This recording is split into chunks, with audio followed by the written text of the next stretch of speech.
फ़र्ज़ नमाज और रोज़ा में ईसाले सवाब की नीयत करना।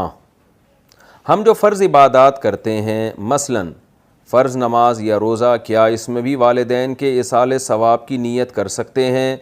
ज़ौजाए अब्दुल खैर सिंगापुर से। जी जायज़ है, नाजायज़ होने की कोई दलील नहीं है। हदीस में आता है कि सदका जायज़ है मैयत की तरफ से, तो सदका इसीलिए जायज़ है ना कि नेकी है, तो कोई भी नेकी की जा सकती है।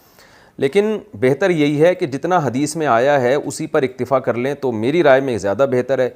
यानी उसी को ज़्यादा फोकस करें। इक्तिफ़ा का मतलब ये है कि फ़ोकस उसको ज़्यादा करें। तो हदीस में दो चीज़ों का ज़्यादा तज़किरा आता है। एक सदक़े का, यानी ज़्यादा तो नहीं कह सकते, दो चीज़ों का सराहतन तज़किरा आया है, बाकियों को फ़ुक़हा ने उस पर क़यास किया है। तो जो चीज़ का ज़्यादा तज़किरा है वो है सदक़ा और दुआ। तो इसलिए अफ़ज़ल यही है कि ज़्यादा फ़ोकस सदक़े को करें और दुआ को करें।